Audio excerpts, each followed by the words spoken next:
Hello, I'm John Roberts, Chief Justice of the United States. I welcome you to jury service in the federal courts and thank you for taking the time to serve your country and your community in this way. The right to a jury trial is guaranteed by the Sixth and Seventh Amendments to the U.S. Constitution. But that right would mean little if people like you were not willing to take time from their busy lives to serve on juries. I know jury service can be difficult. Taking time from your job and your family can seem a chore. It can even seem a little intimidating. But your role is vital in promoting justice and preserving liberty. The common sense and sound judgment of citizens drawn from the community who have no interest in the case other than to render a fair decision is precisely the impartial jury that the Constitution promises to those who come before our courts. The video that follows my remarks will explain more about jury service, including observations from people like you who have already served on juries. In their voices, you may hear echoes of your own thoughts and find answers to your own questions. Not all of you will be chosen to sit on a jury, but you too have served just by offering your service and making it possible for the court to choose a jury from a truly representative sample of your community. So I thank you all again for your willingness to serve. I hope you find it interesting as well as satisfying to be one of the guarantors of our freedoms. You have been called for jury duty. Why jury duty and why you? In this program, we'll explain why you've been called and how. You'll hear from citizens just like you who have already served on a jury. They'll explain what it was like and what you can expect. And you'll hear from 2 United States Supreme Court justices about why Americans have cared so very much about jury duty. When our Constitution was formed in the 1700s, there was no clear understanding of what the framers were going to come up with when they started writing our Constitution, with one exception. They were absolutely clear in their minds that we wanted to provide for trial by jury. That was a given. The framers of our Constitution felt so strongly about trial by jury that they put it in the Constitution. They put it in the Bill of Rights. It applies to criminal trials, to all criminal trials. It applies to many civil trials. They regarded it as one of the most important safeguards of democracy. I think to their minds it was as important as the right to vote. We want the whole community represented. We want people who are people engaged in their ordinary work but who take time off to hear a case, as well as others. We want a full sampling of the community because that's who we are entrusting our lives and our honor and our most important issues. What we ask jurors to do are things that they're really experts on. They are more expert than we judges are in judging ordinary human behavior. Just because they are living in the community and they meet all sorts of people and they find themselves in a great variety of situations. And so our legal system is based on the idea that they can hear a witness testify and make a good judgment about whether that witness is telling the truth or whether the witness really remembers. By including a broad spectrum of the community in the jury pool, we're assured of a broader perspective in the jury that actually sits on the case. Let's say I'm a doctor. I'm very busy and I'm called for jury duty. I may not want to go. But if I'm sued as a doctor, I would probably like to have somebody like me serving on the jury. Or, maybe I'm an interstate truck driver. I'm away from home a lot. I'm on the road. Serving on a jury is a big inconvenience for me. But I could well be a party to a case. And wouldn't I want somebody like me to be on the jury? Not necessarily a doctor or a truck driver, but somebody like me in some sense. So it's important that people who have children serve on juries. It's important that people who are very busy at work serve on juries. It's not good for juries to be drawn only from a narrow segment of the community. When we first started having jury trials, only white males who were property owners in this country could serve as trial jurors. 6 or 7 years before I was nominated as a justice, there were still states that gave women an excuse anytime they wanted not to serve on juries. That has since changed. The courts now make a very great effort to make sure that the jury pool is truly representative of the community. Times in the past it was not. It was badly skewed in some places at some times, and that major efforts have been made to correct that. I presided over a great many jury trials in both civil and criminal cases. My own experience is that the trial jurors I saw coming into the court day in and day out were very decent citizens. They were people who didn't know a lot about the process, but they were willing to serve as trial jurors, and they wanted to do what they were supposed to do as trial jurors: listen to the evidence and make a decision. At the courthouse, there are lots of trials going on at one time. You're not just called for one particular trial. You may be asked to serve on a criminal trial, or if it's a civil trial, you'll be asked to help resolve a dispute. Or you may be dismissed and not have to serve at all. Only a few of those who are called are actually selected to serve on a jury. Now, the jury selection process will work something like this. First, we call as many jurors as we need from the waiting room. Then the lawyers from both sides of the case question the potential jurors. Typically, they asked about your background and past experiences. Your job is to answer honestly and completely. The judge and the lawyers will determine which jurors are best suited for that particular trial. They will listen carefully to your answers. If lawyers think there's a specific reason you may not be able to decide the case impartially, they may challenge you for cause. For cause means asking the judge to excuse you from serving in the case for a specific reason. There is no limit on the number of jurors that can be excused for cause. But there are limits on the number of peremptory challenges. With these challenges, lawyers don't have to give a reason to the judge. They may make these challenges because they have a hunch or a gut feeling that a prospective juror won't respond favorably to their case. The challenge may be based on information lawyers learned during the questioning, but cannot be based on race or gender.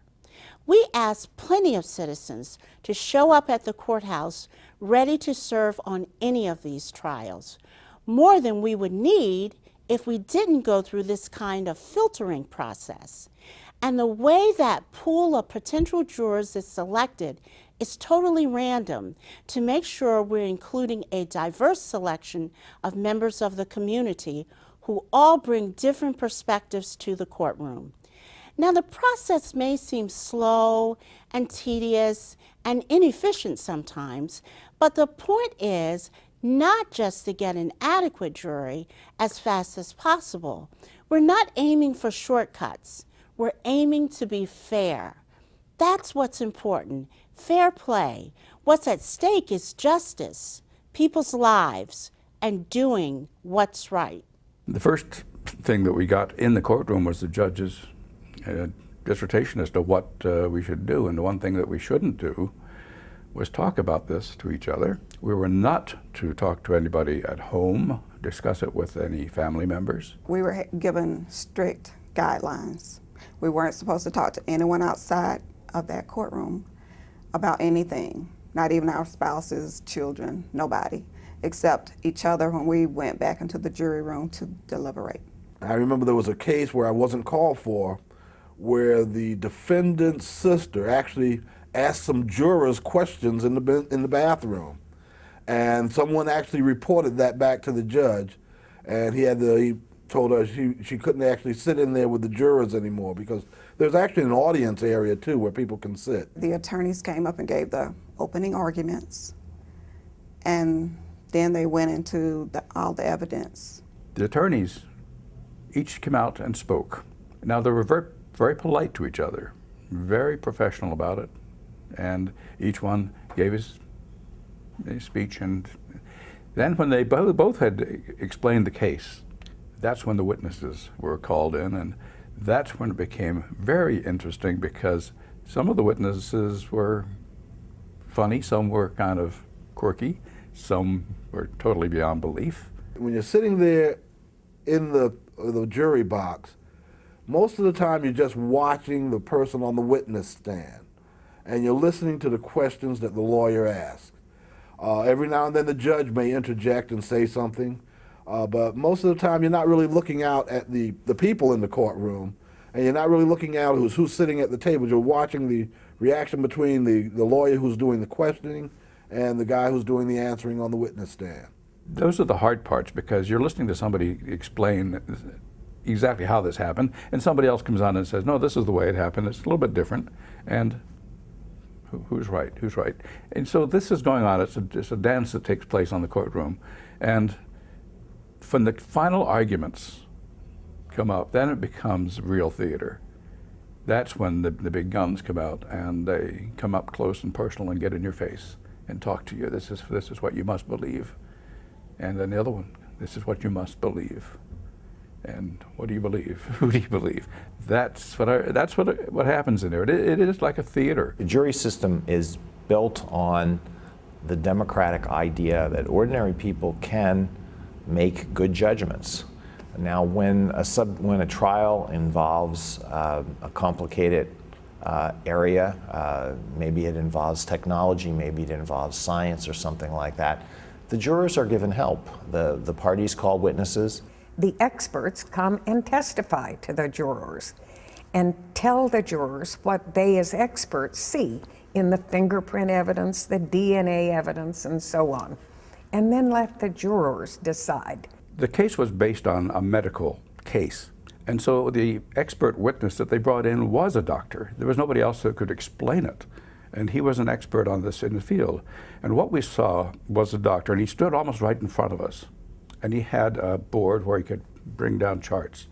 And we were getting a lesson, a medical lesson, you might say, from this doctor. He didn't seem to be in the position of arguing the case. He was simply describing what happened to the gentleman who's in the wheelchair. When you sit on a jury, don't go looking for information that you think might help you decide the case. This includes not visiting crime scenes or accident sites, not looking up information in law books, scientific journals, or encyclopedias, and not calling a friend who might be an expert about an issue in the case. You must decide the case based only on the evidence presented at trial. And this is especially true if you use the internet or social media. Many of us are so used to satisfying our curiosity about something by searching for answers on Google or another search engine, or texting a friend, or asking our Facebook friends for the answer. It's really hard to put those habits aside when it comes to jury duty. But when you're serving as a juror on a case, you cannot talk about or find information on that case either during the trial or during the deliberations at the close of trial. You must not blog or text or tweet or chat or in any way ask questions, share impressions, or say anything at all about the trial. You must not use the internet, Facebook, or Twitter, or any other social media platform to research the case or any participants in the case. You must not talk to anyone about the trial, not even your spouse or closest friend, until after the jury has reached a verdict. In fact, you can't even talk to the other jurors about the trial until you go into the jury room to deliberate. And especially, you must never at any time during trial or deliberations communicate with the lawyers or witnesses in the case or any other persons attending the trial, even if that communication occurs over Facebook, Twitter, or any other social media.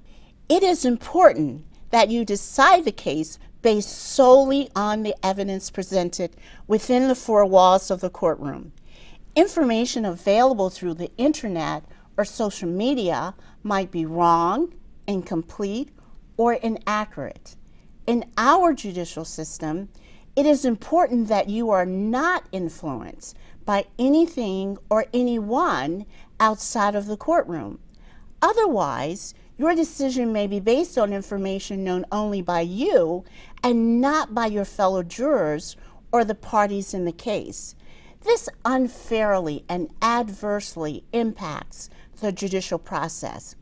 There are significant and costly consequences if you use social media or the internet to research or communicate about the case. If the judge finds out you have done any of these things, he or she may be forced to call a mistrial.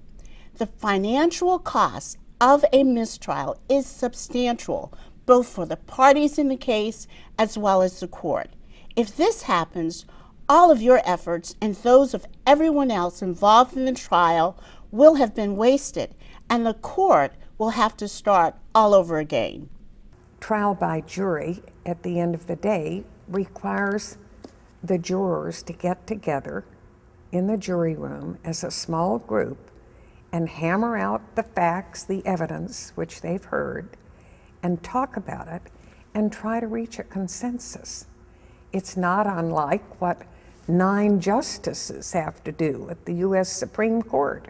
After we have heard arguments in a case, all the 9 justices meet in a conference room. It's private, just like the jury room is. We all have the opportunity to speak.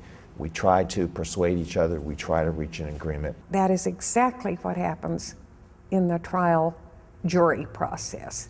People get together, having heard everything, all the evidence and the judge's instructions, and then try to hammer out what they think they can agree to. Once the trial had ended and we went into deliberations, we tried to come up with an agreement then, but we couldn't. So the judge dismissed us for that day, and we had to come back the next day.